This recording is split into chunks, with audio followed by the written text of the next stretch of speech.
प्यारे दोस्तों, आशा ही नहीं पूर्ण विश्वास है कि आप सभी लोग अच्छे होंगे और निरंतर हमेशा की तरह आप अपने करियर की ओर समर्पित होकर के अपने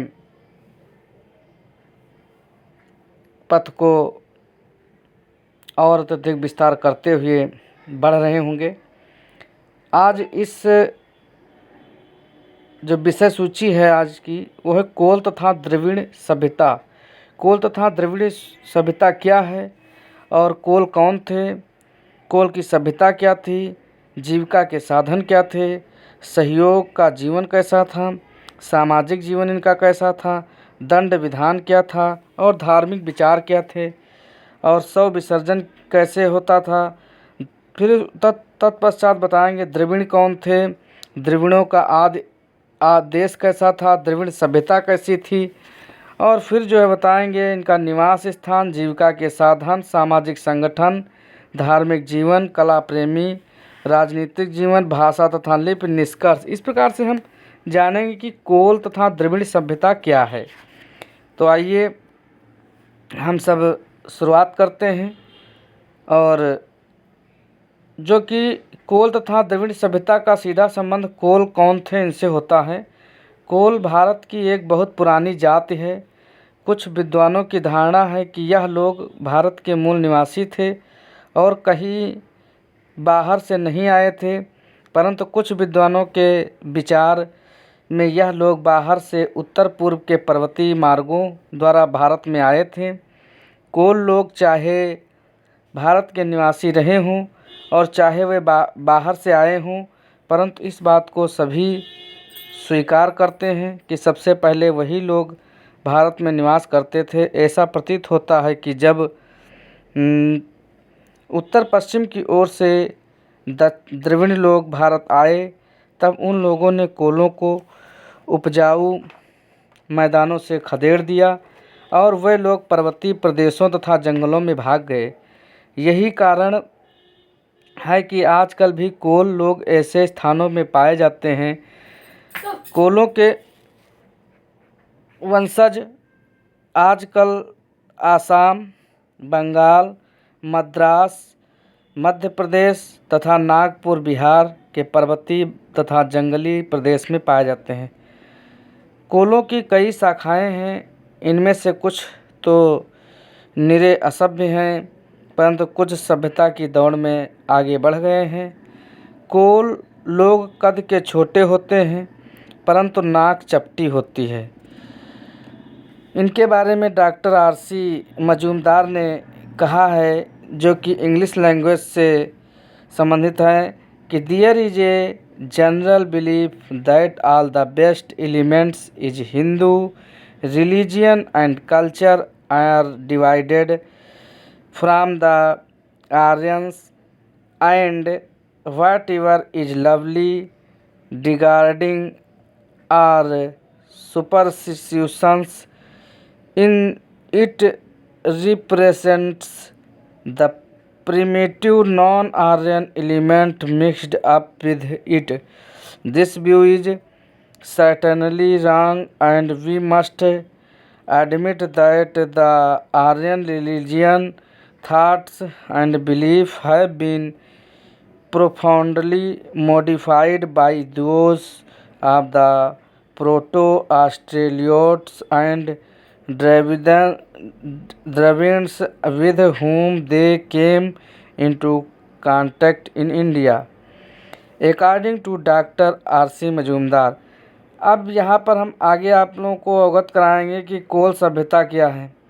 कोल लोगों की गणना भारत की असभ्य जातियों में होती है। यह लोग मुंडा भाषा बोलते हैं और गांवों में निवास करते हैं। यह बड़े ही सरल स्वभाव के तथा शांतप्रिय होते हैं। अपरिचित लोगों से बहुत डरते हैं और उनसे दूर रहने का प्रयास करते हैं, परंतु परिचितों के साथ वह लोग प्रसन्नतापूर्वक जीवन व्यतीत करना चाहते हैं। अब कोलों के जीवन का संक्षिप्त परिचय प्राप्त कर लेना आवश्यक है। फर्स्ट ऑफ ऑल आता है जीविका के साधन।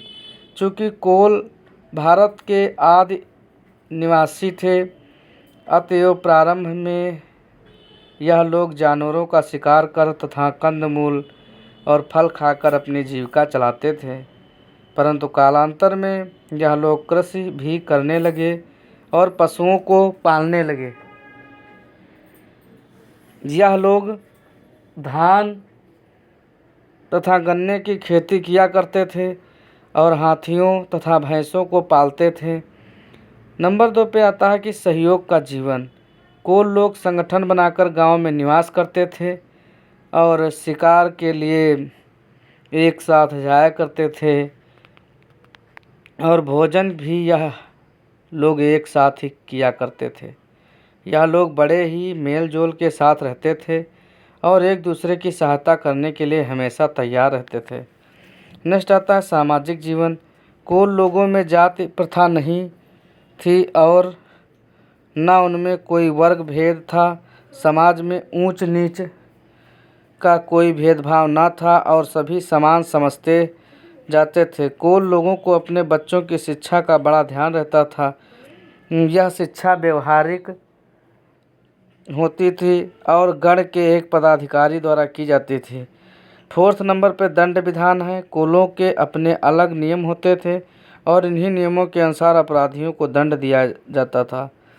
जो लोग बड़े अपराध करते थे वे गांव के बाहर निकाल दिए जाते थे। नेक्स्ट आता है धार्मिक विचार। कोल लोग किसी सर्वशक्तिमान दयाल भगवान में विश्वास नहीं करते थे और इस प्रकार से जब वह लोग भगवान में विश्वास नहीं करते थे तो वे केवल भूत प्रेत में विश्वास करते थे और भय के कारण उनकी पूजा किया करते थे। उनका यह विचार था कि प्रेत लोग अप्रसन्न हो जाएंगे तो उन्हें कष्ट पहुंचाएंगे और अगर प्रसन्न रहेंगे तो उनका कल्याण करेंगे। अतएव इन प्रेतों को प्रसन्न रखने के लिए वे उन्हें मोटी रोटी, शहद तथा दूध चढ़ाया करते थे। उन्हें प्रसन्न रखने के लिए यह छोटे पशुओं तथा पक्षियों की बलि भी दिया करते थे। इन लोगों का विश्वास था कि भूत प्रेत बड़े बड़े पेड़ों में निवास करते हैं, अतएव यह लोग पेड़ों की पूजा किया करते थे। अब यहाँ पे आता है कि जो है इनका शव विसर्जन किस प्रकार। तो कोल लोग मृतक शरीर को फेंक दिया करते थे जो वायु तथा सूर्य के प्रकाश द्वारा नष्ट हो जाया करता था। कभी कभी वे शव को पशु पक्षियों को समर्पित कर देते थे जो उन्हें खा जाया करते थे। यदा कदा वे शव को गाड़ भी देते थे। अब हम यहाँ आप लोगों को बताना चाहेंगे कि द्रविड़ कौन थे। तो कोलों के साथ साथ भारतवर्ष में एक दूसरी जात भी निवास करती थी जो थी द्रविड़ कहलाती थी। यही लोग भारत में के अत्यंत प्राचीन निवासी माने जाते हैं। इनका कद छोटा, सिर बड़ा, नाक छोटी तथा चपटी और रंग काला होता था। जिस समय आर्य लोग भारतवर्ष में आए उन दिनों द्रविड़ लोग भारत के विभिन्न भागों में निवास करते थे। आर्यों ने उन्हें अनार्य, दर्यू आदि नामों से पुकारा है। आर्यों ने द्रविड़ को उत्तरी भारत में से मार भगाया। फलतः द्रविड़ लोग दक्षिण भारत में भाग गए और वहीं पर स्थायी रूप से निवास करने लगे। यहीं पर उनकी सभ्यता तथा संस्कृति का धीरे धीरे विकास होता रहा। द्रविड़ों का आदि देश। द्रविड़ लोग भारत के मूल निवासी थे अथवा अन्य जातियों की भांति यह लोग बाहर से भारत में आए थे। इस प्रश्न पर विद्वानों में बड़ा मतभेद है। कुछ विद्वानों के विचार में द्रविड़ लोग दक्षिण भारत के मूल निवासी थे, परंतु अधिकांश विद्वानों की यह धारणा है कि द्रविड़ लोग बाहर से भारत में आए थे। अब प्रश्न यह उठता है कि यह लोग किस मार्ग से इस देश में आए थे। कुछ विद्वानों का कहना है कि द्रविड़ लोग मंगोल जात के थे और उत्तर पूर्व के मार्ग से इस देश में आए थे। कुछ विद्वानों के विचार में हिंद महासागर में लेमुरिया नाम एक महाद्वीप था जो पानी में डूब गया है। इन विद्वानों ने विचार में द्रविड़ लोग इसी महाद्वीप के मूल निवासी थे और वहां से भारतवर्ष में आए थे। इन लोगों के विचार में द्रविड़ लोग पश्चिमी एशिया के आदि निवासी थे और बलूचिस्तान होते हुए उत्तर पश्चिम के मार्गों से भारत आए थे। द्रविड़ों का मूल स्थान चाहे जहाँ हो, इतना तो निर्विवाद है कि अंत में यह लोग दक्षिण भारत में स्थायी रूप से निवास करने लगे और वहीं पर इनकी सभ्यता तथा संस्कृति का विकास हुआ। अब यहाँ हम बताना चाहेंगे कि द्रविड़ सभ्यता क्या है। पहले विद्वानों की यह धारणा थी कि आर्य सभ्यता ही भारत की सबसे पुरानी सभ्यता है, परंतु अब यह सिद्ध कर दिया गया है कि द्रविड़ सभ्यता आर्य सभ्यता से कहीं अधिक पुरानी है। आर्यों ने द्रविड़ों को दस्यु, दानव, राक्षस आदि नामों से पुकारा है। इससे ऐसा लगता है कि द्रविड़ लोग बिल्कुल असभ्य थे, परंतु वास्तव में ऐसी बात न थी। द्रविड़ लोग सभ्यता की दौड़ में काफ़ी आगे बढ़ गए थे। जो निम्नलिखित इस प्रकार से बताया गया है, जो कि आपके फर्स्ट ऑफ ऑल आता है इसमें निम्नवत में, कि फर्स्ट ऑफ ऑल है निवास स्थान। द्रविड़ लोग गांवों तथा नगरों में निवास करते थे। भारतवर्ष में नगरों का निर्माण सबसे पहले द्रविड़ों ने ही किया था। यहाँ से आपका क्वेश्चन बनता है कि भारतवर्ष में नगरों का निर्माण सबसे पहले किन लोगों ने किया था, तो आप बताएंगे कि द्रविड़ों ने किया था। अर्थात शत्रुओं से इन नगरों की रक्षा करने के लिए वे इनके किलेबंदी कर लिया करते थे। अतएव नगरीय जीवन तथा नगरीय सभ्यता का आरंभ द्रविड़ों ने ही किया था। मोस्ट रिलीवेंट यहाँ फैक्ट यह आता है कि जो द्रविड़ लोग थे उन्होंने नगरों की स्थापना और सबसे पहले द्रविड़ों ने नगरों का निर्माण करवाया था और उन्होंने किलेबंदी कर दी और इसलिए नगरीय जीवन तथा नगरीय सभ्यता का आरंभ द्रविड़ों ने ही कर दिखाया। नेक्स्ट आता है जीविका के साधन। चूँकि द्रविड़ लोग गांव तथा नगरों में निवास करते थे, अतएव कृषि तथा व्यापार इनकी जीविका के साधन थे। जो द्रविड़ गांव में रहते थे वह बड़े कुशल किसान होते थे और विभिन्न प्रकार की खेती किया करते थे। अपने खेतों को सींचने के लिए यह लोग नदियों में बांध बनाते थे, उन पर ये पुल भी बनाते थे जिससे वे उन्हें आसानी से पार कर सके। कृषि के अलावा द्रविड़ लोग व्यापार भी करते थे। व्यापार में इन लोगों की बड़ी रुचि थी और शांतिपूर्वक यह लोग विदेशों के साथ व्यापार करते थे। यह लोग बड़े चतुर नाविक होते थे और निकट के द्वीपों में इन लोगों ने अपने उपनिवेश स्थापित करने का प्रयत्न किया था। नेक्स्ट आता है सामाजिक संगठन। द्रविड़ों का समाज मातृक था और माता ही कुटुंब की प्रधान हुआ करती थी। इन लोगों में चचेरे भाई बहनों में विवाह हो सकता था। यह प्रथा इन लोगों में अभी प्रचलित है। जात प्रथा का प्रचार इन लोगों में न था। इनके समाज में केवल ब्राह्मण तथा शूद्र होते थे। क्षत्रिय तथा वैश्य इनके समाज में न थे। अपने मुर्दों को वह लोग गाड़ते थे, परंतु जब यह आर्यों के संपर्क में आए तब उन्हें जलाने भी लगे। नेक्स्ट आता है धार्मिक जीवन। द्रविड़ों के धार्मिक जीवन पर विचार यदि हम करते हैं तो यह बड़ा ही स्पष्ट है। यह लोग पृथ्वी की पूजा किया करते थे। अपने देवी देवताओं में सबसे अधिक प्रधानता इन लोगों ने माता देवी को दी थी। शिवलिंग की पूजा द्रविड़ों में प्रचलित थी। यह लोग पशुओं की पूजा किया करते थे। शिव को यह लोग पशुपति कहते थे।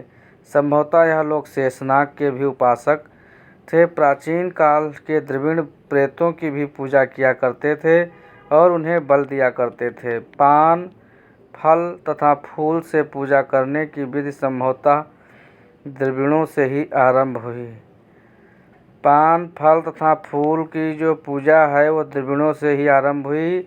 अपने देवी देवताओं की पूजा के लिए लोग मंदिर बनवाया करते थे। नेक्स्ट आता है कला के किस प्रकार से प्रेमी थे। तो प्यारे दोस्तों, प्यारे पठन पाठन के प्रिय विद्यार्थियों और गुरुजनों, यहाँ पर क्या द्रविड़ लोगों की क्या कला प्रेम था। इस प्रकार से द्रविड़ों की कला में बड़ी रुचि थी और वे बड़े कुशल कलाकार थे। ईंटों तथा पत्थरों से यह बड़े सुंदर मकान बनवाया करते थे। सुंदर सुंदर आभूषणों के बनाने में यह लोग बड़े ही चतुर थे। कताई बुनाई तथा रंगाई के काम में भी यह लोग बड़े कुशल थे। यह लोग मिट्टी के सुरदन बर्तन बनाते थे। नृत्य तथा संगीत शाला में इनकी बड़ी रुचि थी। द्रविड़ सभ्यता के लोग ईंटों और पत्थरों के सुंदर मकान बनाते थे। नेक्स्ट आता है राजनीतिक जीवन। द्रविड़ों की राजनीति व्यवस्था राजतंत्रात्मक थी, अर्थात राज्य का प्रधान राजा होता था। इनका शासन बहुत ही सुसंगठित होता था और बड़ी ही सुचारू रीति से संचालित होता था। देश कई जिलों में विभक्त था और प्रत्येक जिले का राजा होता था। वह राजा ईंटों तथा पत्थरों के बने हुए सुंदर भवनों निवास करते थे। यही भवन किले का भी काम देते थे। युद्ध में यह लोग धनुष, बाण, बर्छा, भाला आदि का प्रयोग करते थे। अपनी रक्षा के लिए गांव तथा नगरों की किलेबंदी भी यह लोग किया करते थे। सभी काम नियमानुसार होते थे और नियम भंग करने वालों को दंड भी मिलता था। नेक्स्ट आता है भाषा तथा लिपि। भाषा और लिपि। द्रविड़ों की भाषा ब्राह्मी से मिलती जुलती थी। दक्षिण की तमिल, तेलुगु, कन्नड़, मलयालम आदि भाषाएं उसी की शाखाएं हैं। लेखन कला का इन्हें ज्ञान था। यह लोग ताड़ के पत्ते पर लिखते थे और बहुत से पत्तों के संग्रह से पुस्तक बन जाती थी। और इस प्रकार से जो यह लोग थे, इनका क्या निष्कर्ष निकला, अब हम आपको यहाँ पर बतला रहे हैं। ध्यानपूर्वक सुनिए।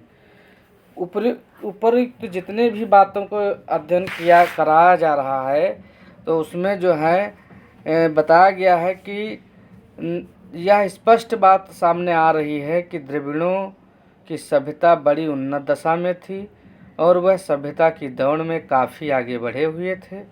आगे चलकर आर्यों ने बहुत बातें द्रविड़ों से सीखी और उनकी सभ्यता तथा संस्कृति से प्रभावित भी हुए। अस्तु स्मिथ महोदय ने द्रविड़ सभ्यता के अध्ययन पर बल देते हुए लिखा है, भारतीय इतिहास का सांगोपांग ज्ञान तब तक नहीं प्राप्त हो सकता जब तक दक्षिण भारत की अनार्य संस्थाओं का सही अध्ययन न किया जाए। अर्थात V.A. स्मिथ ने कहा है कि early Indian history as a whole can not be viewed in true perspective until the non-Aryan institutions of South receive adequate treatment। इस प्रकार से